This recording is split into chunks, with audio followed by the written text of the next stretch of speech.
नमस्कार, आप सभी का स्वागत है मेरे YouTube चैनल सारस्वत यादव पर। मैं सारस्वत यादव आज आप सभी के समक्ष एक नई वीडियो के साथ हाजिर हुआ हूं, जिसका टॉपिक है निबंध लेखन हिंदी ई से।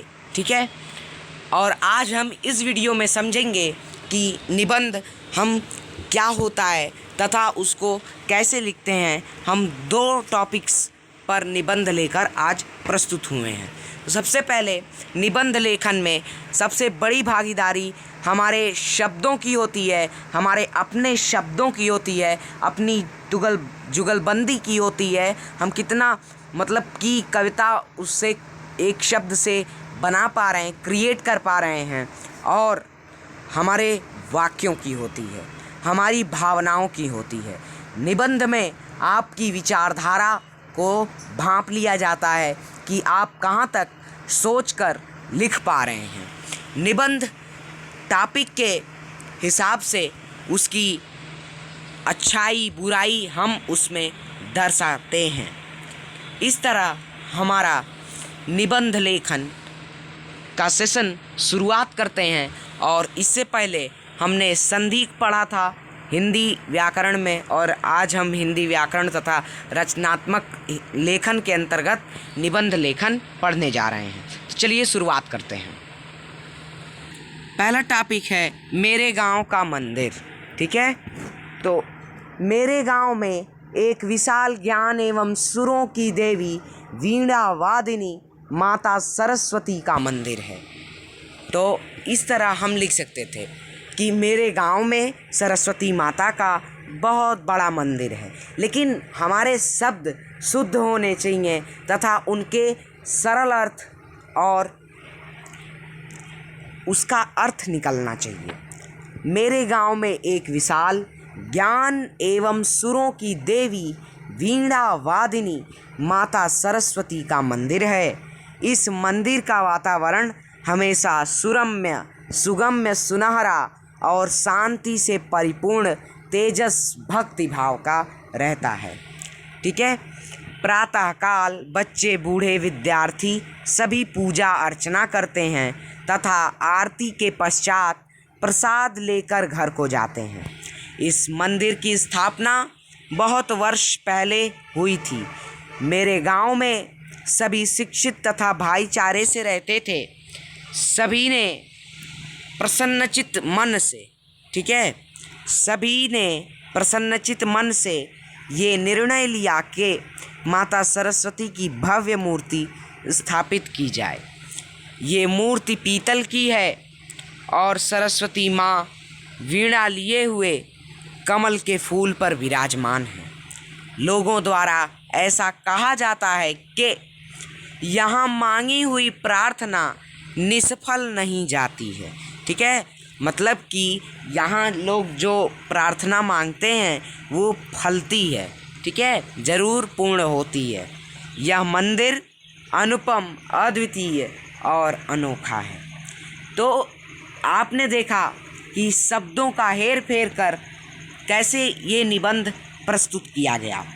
ठीक है, अनुपम, अद्वितीय, भाईचारा, अनोखा, ये सारे नए नए शब्द, सुरम्य, सुगम्य, सुनहरा, शांति से परिपूर्ण, सभी शब्द आपको तब प्राप्त होते हैं जब आप किसी भी किताब को, स्टोरी को, कहानी को, कविताओं को, किताबों को जब पढ़ते हैं तो आपको नए नए शब्द प्राप्त होते हैं, जिनसे आपको नए नए शब्दों का अर्थ सीखने को मिलता है।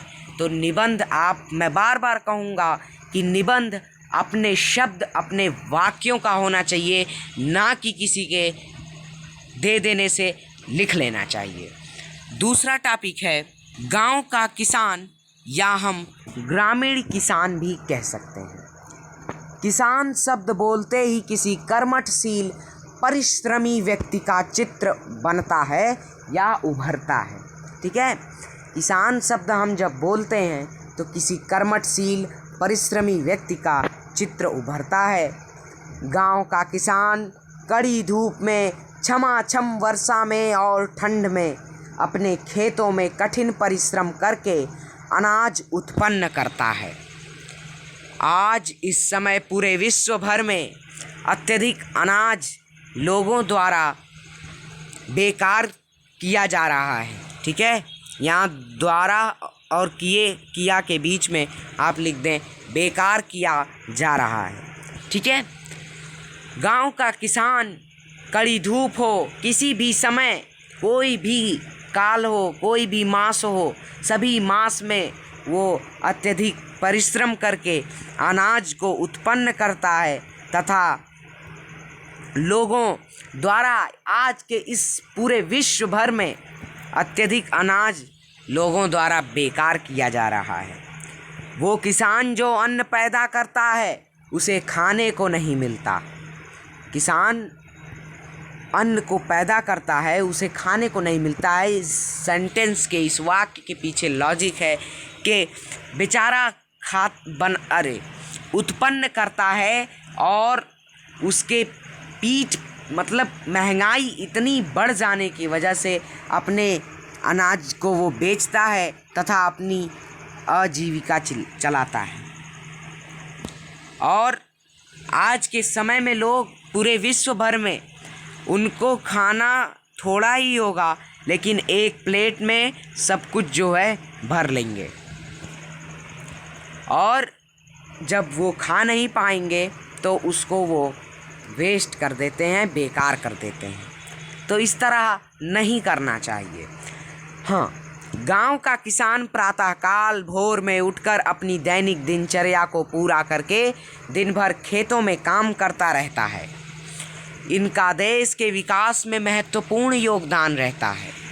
किसान फटे पुराने कपड़े तथा सिर पर गमछा बांधकर कंधे पर कुदाल फावड़ा लिए हुए अपने खेतों खलियान की ओर प्रस्थान करता है। किसान फसल के पूरा हो जाने पर बहुत प्रसन्न होता है। किसान की फसल उसके लिए स्वर्ण के समान है।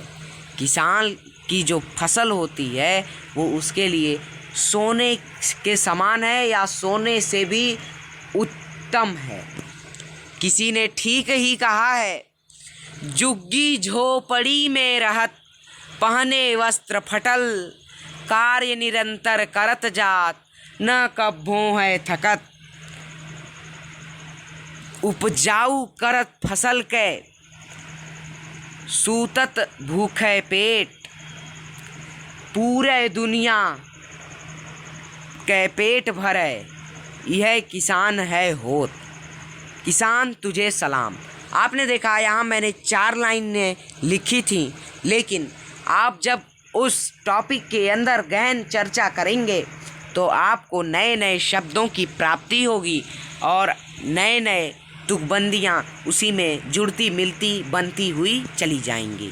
तो हमने देखा किसान का क्या है, किसान की दिनचर्या क्या है और आज के समय में किस तरह से भोजन का अपमान किया जा रहा है तथा गांव के मंदिर के बारे में समझा हमने। निबंध आप समझ गए होंगे और अगर कोई भी प्रश्न अभी भी आपके मन में है तो आप कमेंट बॉक्स में ज़रूर लिखें और मैं उसका जवाब देने की पूर्ण कोशिश करूँगा। और पूरी वीडियो देखने के लिए धन्यवाद तथा चैनल पर नए हो तो चैनल को सब्सक्राइब कीजिएगा और इस वीडियो को अन्य ज़रूरतमंद मित्रों तक पहुंचाने का प्रयास कीजिएगा।